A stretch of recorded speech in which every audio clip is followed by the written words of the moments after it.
Hello everyone, Justin to Gaming here, and after that goalie video on the overhead camera and my preference to see the entire ice, some people suggested I try out the classic camera.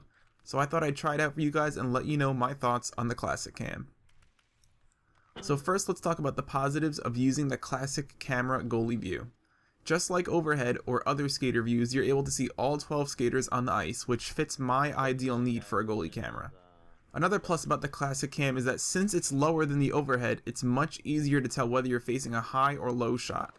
For those who watch the overhead camera analysis, you probably remember how I mentioned shots from the slot at times can be difficult to read the angles. Well, from the classic camera, angles are much easier to read from the slot area. And the fourth plus about the classic cam is that it was much more enjoyable and fun compared to the overhead camera. The closer the camera is, the more immersed you are in the experience.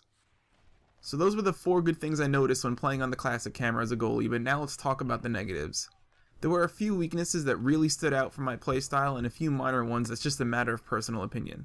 The first weakness for any skater type view is angles. There's always an angle that's tough to read depending on which skater camera you use, and in my opinion it was the wide angle shots. Although it's probably due to a lack of experience using this camera, I found it difficult to determine how close I should be to the post or even hold the post if necessary. I didn't give up any goals this game on wide angle shots, but I never felt comfortable when making those saves. A second thing I didn't particularly like was the camera angle's view range. When focused on our zone, notice that part of our half of the neutral zone is missing.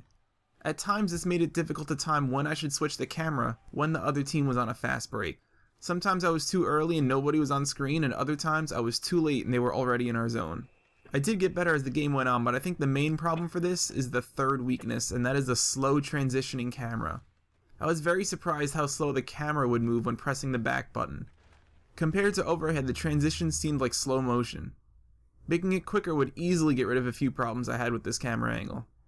And the fourth and final problem I had with using the classic camera was a weird auto zoom on face-offs.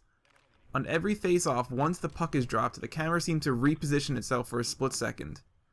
At this moment, the puck and skaters have already started moving, so I have to reanalyze the situation and redetermine my positioning.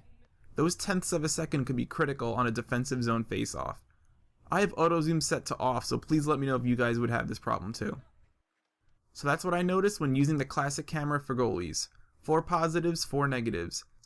If you prefer a zoomed out camera where you can see the entire ice, my recommendation would be to try this camera out.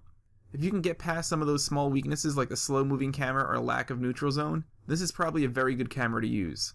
I hope this video helped. Don't forget to leave a helpful like or comment. Let me know what you thought. I'll leave my Twitter and Twitch links below. Follow me on Twitter to stay updated on the channel, and I'll also post when I'm streaming on Twitch. League games will be starting very soon. Once again, thanks for watching and keep making those big saves.